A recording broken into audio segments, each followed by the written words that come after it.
Hello friends, आपका स्वागत है एक और धमाकेदार वीडियो में। आज की ये वीडियो काफ़ी ज़्यादा धमाकेदार होने वाली है क्योंकि आज की इस वीडियो के अंदर हम क्लास 12th हिंदी के जो बहुत ही ज़्यादा महत्वपूर्ण प्रश्न हैं वो हम आज की इस वीडियो के अंदर देखने वाले हैं। यदि आप आज की इस वीडियो को देख लेते हैं तो बोर्ड एग्जाम में आपको हिंदी में अच्छे मार्क्स लाने से कोई नहीं रोक सकता है। आप आज की इस वीडियो को पूरा जरूर देखिएगा क्योंकि आज की इस वीडियो में मैंने उन्हीं प्रश्नों को लिया है जो इस बार के बोर्ड एग्जाम की दृष्टि से काफ़ी ज़्यादा महत्वपूर्ण है। तो चलिए सीधे अब हम इस वीडियो को स्टार्ट करते हैं। पहला प्रश्न आपकी स्क्रीन पर यह है कि दिए गए संस्कृत गद्यांशों में से किसी एक का संदर्भ सहित हिंदी में अनुवाद कीजिए। तो ये जो प्रश्न है बोर्ड एग्जाम में 7 नंबर का पूछा जाता है। तो आप देखते हैं कि इसमें कौन सा जो है बहुत ही ज़्यादा महत्वपूर्ण है।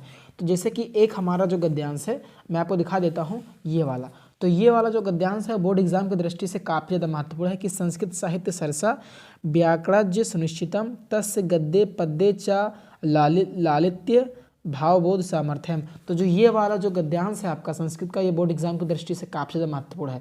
तो देखते हैं इसको कैसे लिखा जाएगा।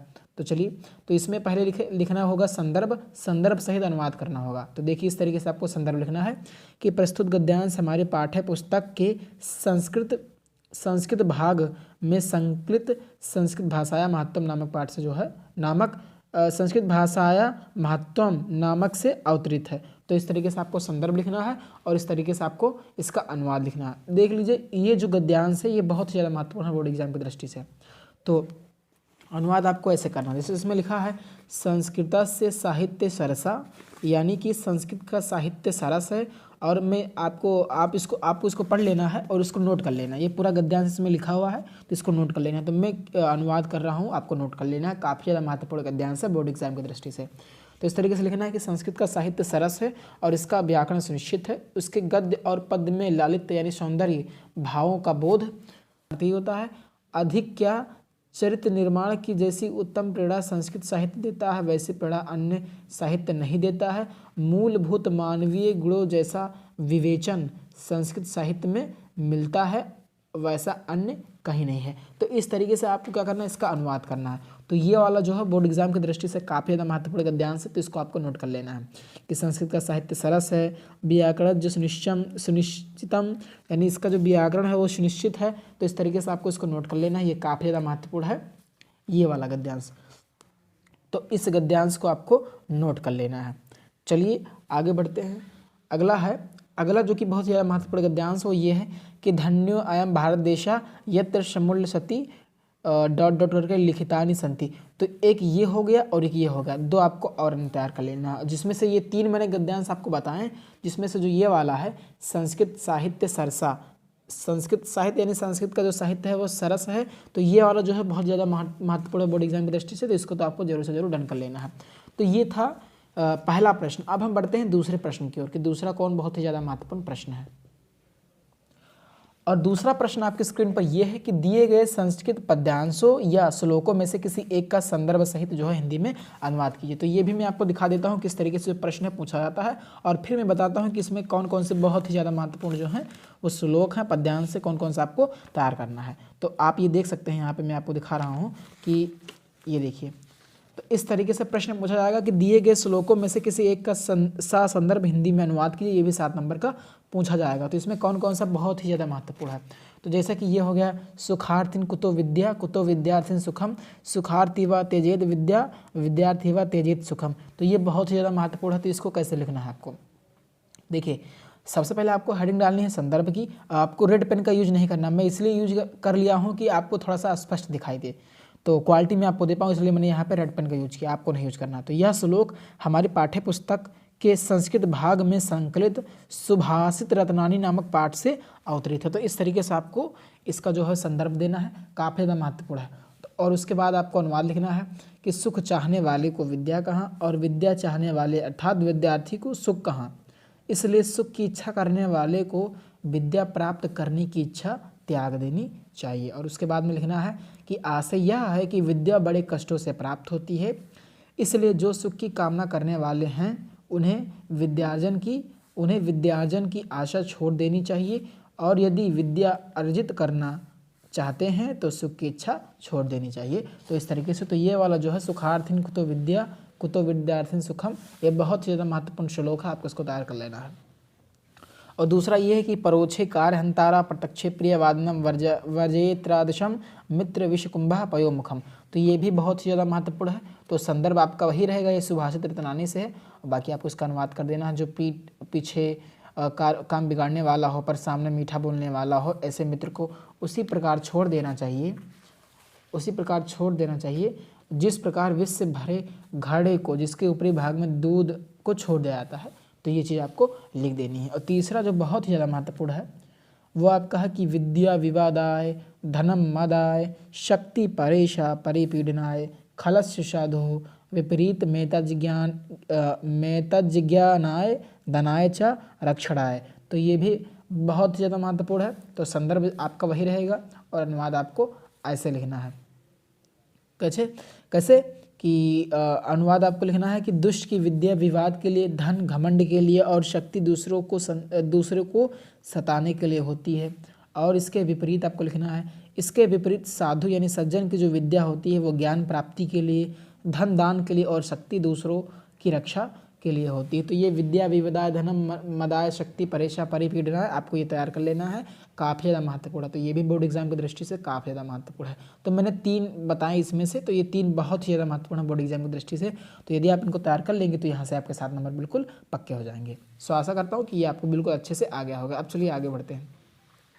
और अगला जो प्रश्न आता है वो ये आता है, आप अपनी स्क्रीन पर देख सकते हैं कि निम्नलिखित मुहावरों और लोकोक्तियों में से किसी एक का अर्थ लिख कर वाक्य में प्रयोग कीजिए। देख लीजिए, ये प्रश्न जो है वो 2 नंबर में पूछा जाता है। तो अब हम देखते हैं कि इसमें कौन कौन सा बहुत ही ज़्यादा महत्वपूर्ण है। मैं सभी नहीं बताऊंगा, जो ज़्यादा महत्वपूर्ण है मैं उन्हीं को बताऊंगा। जैसे कि पहला आपका मुहावरा है कि अपना उल्लू सीधा करना। इसका अर्थ क्या होता है, आपको लिखना है अर्थ और फिर लिखना है वाक्य प्रयोग, हेडिंग डाल के। तो इसका जो अर्थ होता है वो क्या होता है, स्वार्थी होना होता है। तो ये आपको लिख देना है, स्वार्थी होना।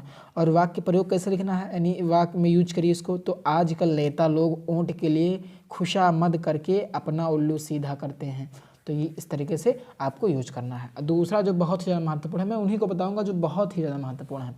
तो जैसे दूसरा है आँखों का तारा होना। तो इसका अर्थ क्या होता है, अत्यंत प्रिय होना। तो वाक्य प्रयोग कैसे किया जाएगा, रोहन अपने माँ की आंखों का तारा है। आप यहाँ पर नाम किसी का भी लिख सकते हैं, कोई ज़रूरी नहीं। आप अपने मन, आप ऐसा यूज करिए कि वाक्य में ये आना चाहिए, आँख का तारा। बाकी ये कोई ज़रूरी नहीं है कि आप रोहन का ही नाम लिखें, यानी किसी अन्य का भी लिख सकते हैं। और तीसरा जो कि बहुत ज़्यादा महत्वपूर्ण है वो ये है कि ईद का चाँद होना। इसका क्या अर्थ है, इसका अर्थ ये है कि अधिक दिनों में दिखाई देना। अब वाक्य प्रयोग कैसे करेंगे देखिए। तो भाई रोहन, ये पूरे काम ऐसे पूरा पर लिखना तब कामा लगाना है। भाई रोहन, जब से तुम टीचर बने हो ईद का चांद हो गया हो। या आप कुछ भी लिख सकते हैं, आप यहाँ ये भी लिख सकते हैं भाई रोहन जब से तुम इंजीनियर बने हो, कोई भी मतलब लिख सकते हैं। बस वाक्य में आपका ईद का चांद आना चाहिए और भाव भी लगना चाहिए कि हाँ कुछ कहा जा रहा है। तो इस तरीके से आपको वाक्य प्रयोग करना है। अब चलिए आगे बढ़ते हैं। और वहीं अगले प्रश्न की यदि बात करें हम, तो अगला प्रश्न ये है कि गागर में सागर भरना। ये एक अगला मुहावरा है, ठीक। तो अगला मुहावरा है गागर में सागर भरना। तो इसका अर्थ क्या होता है, संक्षेप में बहुत कुछ कह देना। जैसे इसका वाक्य प्रयोग कैसे करेंगे कि महाकवि बिहारी ने अपनी सतसई के दोहों में गागर में सागर भर दिया। मतलब थोड़े में बहुत अधिक मतलब थोड़ी चीज़ों में बहुत ज़्यादा चीज़ों का वर्णन कर देना या संक्षेप में बहुत कुछ कह देना, वही होता है गागर में सागर भरना। ये बोर्ड एग्जाम की दृष्टि से काफ़ी ज़्यादा महत्वपूर्ण है। तो इसको आपको देख लेना, तैयार कर लेना है। और वहीं अगर हम अगला जो मुहावरा है उसकी यदि हम बात करें तो वो ये है कि पानी पानी होना, मतलब लज्जित होना। तो कैसे वाक्य प्रयोग करना है, आप वाक्य प्रयोग अपने हिसाब से कर सकते हैं, कोई ज़रूरी नहीं कि मेरा वाला ही लिखें। आप अपनी मर्जी से कुछ भी लिख सकते हैं, बस उसमें ये आना चाहिए, मतलब ये जो उसका अर्थ भाव हो ये निकलना चाहिए। तो मेहमान के सम्मुख अपने नौकर के प्रति पुत्र के अशिष्ट व्यवहार को देखकर पिता पानी पानी हो गया, ये चीज़ आना चाहिए। किसी तरीके से भाव भी बनना चाहिए। तो इस तरीके से आपको इसको करना है। और वहीं अगला जो लोकोक्ति है वो ये है कि अधगल गगरी छलकत जाए। काफ़ी ज़्यादा महत्वपूर्ण है और काफ़ी ज़्यादा बार ये बोर्ड एग्जाम में पूछा गया भी सवाल है। तो इसको कैसे करना है, इसको आपको अर्थ बताना है कि कम होने पर अधिक का दिखावा करना। जैसे वाक्य प्रयोग आप करना है कि नरेश कमाता तो है 3,000 रुपये महीने, 3,000 रुपये महीने और 5,000 रुपये का सूट बनवा लिया, जैसे बड़ा धनी हो। इसी को कहते हैं अधगल गगरी छलकत जाए। तो इस तरीके से आपको लिखना है, ये बहुत ज़्यादा महत्वपूर्ण है बोर्ड एग्जाम की दृष्टि से। तो इस तरीके से इसको आपको लिखना है। और वहीं यदि हम अगले प्रश्न की बात करें तो अगला प्रश्न ये है कि हाथ कंगन को आरसी क्या। अर्थ मतलब प्रत्यक्ष को किसी प्रमाण की आवश्यकता नहीं होती है। वाक्य प्रयोग कैसे करेंगे कि तुम तो सेंध बनाकर घर में घुसते हुए पकड़े गए हो। तुम्हारे चोर होने में कोई भी संदेह नहीं रह गया है, क्योंकि कहा गया है कि हाथ कंगन को आरसी का मतलब प्रत्यक्ष को प्रमाण की क्या जरूरत। तो इस तरीके से आपको ऐसा वाक्य प्रयोग करना है कि भाव ऐसा लग रहा हो। तो इस तरीके से आपको ये करना है। अब चलिए हम आगे बढ़ते हैं, जो और भी महत्वपूर्ण प्रश्न है उनको देखते हैं। अगला प्रश्न ये है कि निम्नलिखित में से किन्हीं 3 प्रश्नों के सही विकल्प चुनकर उत्तर पुस्तिका में लिखिए। मैं आपको दिखा देता हूँ ये प्रश्न कैसे पूछा जाता है। तो ये संधि विच्छेद से प्रश्न पूछा जाता है और मैं आपको उन्हीं संधि विच्छेद को बताऊंगा जो बोर्ड एग्जाम की दृष्टि से काफ़ी ज़्यादा महत्वपूर्ण। आप देख सकते हैं अपनी स्क्रीन पे कि निम्नलिखित शब्दों के संधि विच्छेद के सही विकल्प का चयन कीजिए। तो 3 नंबर का प्रश्न पूछा जाएगा। तो इसमें जो बहुत ज़्यादा महत्वपूर्ण है हम उनके बारे में देखते हैं, कौन से जो हैं बहुत ही ज़्यादा महत्वपूर्ण है। जैसे कि एक बहुत ज़्यादा महत्वपूर्ण है वो विद्यालय, बहुत ही बार बोर्ड एग्जाम में प्रश्न जो है वो आया हुआ है। तो विद्यालय का सिंपल सा हो जाएगा विद्या प्लस आलय, और स्वागतम का सुधन आगतम हो जाएगा, ये भी काफ़ी ज़्यादा महत्वपूर्ण है। तीसरा है नायक, नय धन अका, तो गायक भी वही गय धन अका हो जाएगा। और मध्यवरी यानी मधु प्लस अरी, और नयनम यानी ने प्लस अनम, और महोत्सव यानी महा प्लस का उत्सव, तो ये भी काफ़ी ज़्यादा महत्वपूर्ण है। तो इसको भी आपको, ये जो मैंने बताया है ये बहुत ही ज़्यादा महत्वपूर्ण है। मैंने सिर्फ उन्हीं को बताया है जो काफ़ी ज़्यादा महत्वपूर्ण है, और मैंने सारा कुछ नहीं लिया है। तो आप एक्स्ट्रा भी पढ़ सकते हैं, लेकिन ये बोर्ड एग्जाम की दृष्टि से काफ़ी ज़्यादा महत्वपूर्ण है। ठीक है, तो इसको आपको स्क्रीनशॉट ले लेना है और अच्छे से नोट डाउन कर लेना। आप देख सकते हैं किस आया हुआ है कि वधु उत्सव, तो वधु प्लस उत्सव।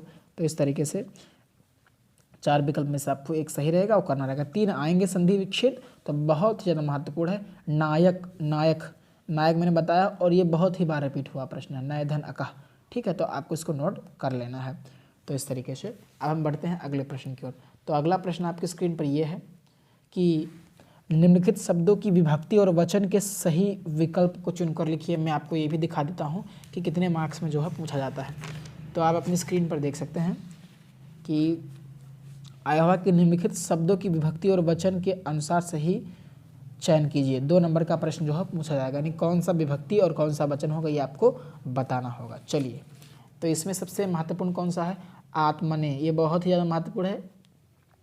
चतुर्थी विभक्ति और एक वचन है। आत्म नाम षष्ठी विभक्ति बहुवचन है। आत्मनि यानी सप्तमी विभक्ति एक वचन है। और नामने चतुर्थी विभक्ति एक वचन है। और नामना षष्ठी विभक्ति एक वचन है। काफ़ी ज़्यादा महत्वपूर्ण, ये जो मैंने बताया ये बहुत ज़्यादा महत्वपूर्ण। बाकी आपको एक्स्ट्रा भी पढ़ लेना, लेकिन जो बहुत ज़्यादा महत्वपूर्ण है वो मैंने आपको बता दिया है। तो इसको आपको जो है वो नोट कर लेना है। अब बढ़ते हैं हम अगले प्रश्न की ओर। तो अगला प्रश्न जो है वो ये है कि निम्नलिखित शब्द युग्मों में से किन्हीं 2 शब्द युग्मों में बताएं कि कौन सा जो अर्थ है वो सही है। तो ये प्रश्न भी जो है वो बोर्ड एग्जाम में दिखाता हूँ कितने मार्क्स का जो है पूछा जाता है।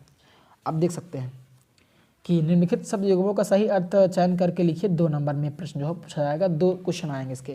तो इसमें आपको कौन कौन सा तैयार कर लेना, जैसे कि एक अंश है और एक ये वाला अंश है। तो एक इसका मतलब होता है कंधा और इसका मतलब होता है हिस्सा। एक है अनल, एक है अनिल, इसका मतलब होता है अग्नि और इसका मतलब होता है वायु। पुरुष और परुष, तो पुरुष का मतलब होता है आदमी और परुष का मतलब क्या होता है, कठोर होता है। एक है तरड़ी, एक तरड़ी है। वही सूर्य और नाव, इसका मतलब होता है सूर्य और इसका मतलब क्या होता है, नाव होता है। तो ये आपको नोट कर लेना है। और फिर है अम्बुज और अम्बुद। तो अम्बुज का मतलब क्या होता है, कमल होता है। अम्बुद का मतलब क्या होता है, बादल होता है। तो ये चीज़ आपको नोट कर लेनी है। चलिए बढ़ते हैं अगले प्रश्न की ओर। तो इन सारी चीज़ों का आपको स्क्रीनशॉट ले लेना है। काफ़ी ज़्यादा महत्वपूर्ण है बोर्ड एग्जाम की दृष्टि से। चलिए आगे बढ़ते हैं। चलिए, तो अगला प्रश्न आपकी स्क्रीन पर है, मैं आपको दिखाता हूँ अगला प्रश्न। तो अगला प्रश्न ये है कि निम्नलिखित शब्दों में से किसी एक शब्द के 2 भिन्न अर्थ लिखिए। ये भी प्रश्न जो है वो काफ़ी ज़्यादा महत्वपूर्ण है। तो इसको कैसे करना है वो मैं आपको बताता हूँ। देखिए, ये है निम्नलिखित शब्दों में से किसी एक शब्द के 2 अर्थ लिखिए। यानी आपको ये 2 नंबर का रहेगा। कितना नंबर का रहेगा, 2 नंबर का रहेगा। किसी एक शब्द के आपको 2 अर्थ जो हैं वो लिखने पड़ेंगे। तो कौन कौन से बहुत ज़्यादा महत्वपूर्ण हैं, जैसे एक हो गया अंबर। तो अंबर के 2 अर्थ क्या गए, एक अंबर का मतलब आकाश होता है और एक अंबर का मतलब वस्त्र होता है। पतंग, एक पतंग का मतलब सूर्य होता है और पक्षी भी होता है, कनक का मतलब सोना भी होता है और धतूरा भी होता है। तो ये चीज़ हो गया। और बात करते हैं नाग। नाग मतलब सर्प भी होता है, हाथी भी होता है। द्विज का मतलब ब्राह्मण भी होता है, पक्षी भी होता है, दांत होता है। अब मित्र का मतलब, मित्र के दो अर्थ कौन कौन से हैं? एक का तो अर्थ होता है सूर्य और एक का अर्थ होता है दोस्त। तो ये बहुत ज़्यादा महत्वपूर्ण प्रश्न थे। तो इस तरीके से प्रश्न पूछा जाएगा तो ये काफ़ी ज़्यादा महत्वपूर्ण है बोर्ड एग्जाम की दृष्टि से, तो इसको आपको देख लेना। और वहीं हम 8वें प्रश्न की यदि बात करें तो 8वां प्रश्न ये है कि निम्नलिखित में से किन्हीं दो शब्द समूहों के लिए एक एक शब्द लिखिए, यानी किन्हीं दो शब्द समूह, यानी किन्हीं दो शब्द समूहों के लिए एक शब्द लिखिए, यानी आपको इसके लिए एक शब्द लिखना पड़ेगा और ये भी 2 नंबर का प्रश्न जो है पूछा जाएगा, 2 नंबर का। यानी इसके लिए आपको एक शब्द का चयन करना होगा। तो जो ईश्वर मानता है उसे क्या कहते हैं, उसके लिए आपको 4 विकल्प दिए रहेंगे, आपको कोई एक शब्द जो है वो चुनना पड़ेगा। तो कौन कौन से महत्वपूर्ण हैं? जिसकी कल्पना की जा सके उसे हम क्या कहते हैं? कल्पनीय कहते हैं। और जिसकी ना की जा सके उसे अकल्पनीय कहते हैं। और फिर है जिसका ज्ञान अत्यंत कम हो या जो बहुत कम जानता हो उसे क्या कहते हैं? अल्पज्ञ कहते हैं। और जो ईश्वर में विश्वास रखने वाला हो या जो वेदों में विश्वास रखने वाला हो उसे हम क्या कहते हैं? आस्तिक कहते हैं। और जानने की इच्छा रखने वालों को हम जिज्ञासु कहते हैं। और वहीं किसी वस्तु को देखने की इच्छा जो होती है वो जिज्ञासा होती है और जानने की जो इच्छा होती है वो जिज्ञासु होती है। 2 पॉइंट आपको इसमें जो अंतर है वो समझ लेना है। कभी कभी जिज्ञासु पे ही लगा देते हैं, लेकिन जो जानने की इच्छा होती है वो जिज्ञासु होती है और देखने की जो इच्छा होती है वो जिज्ञासा होती है। इसमें अंतर होता है, बस आपको समझ लेना है। और जिसने इंद्रियों को जीत लिया हो उसे क्या कहते हैं? जितेंद्रिय कहते हैं। तो ये थे 8 बहुत ही ज़्यादा महत्वपूर्ण प्रश्न। तो यदि आपको ये वीडियो पसंद आया तो वीडियो को लाइक करें और हाँ, चैनल को सब्सक्राइब करना ना भूलें। और आपको वीडियो ये कैसा लगा हमें कमेंट बॉक्स में ज़रूर बताएं। और वीडियो को देखने के लिए आपका बहुत बहुत धन्यवाद।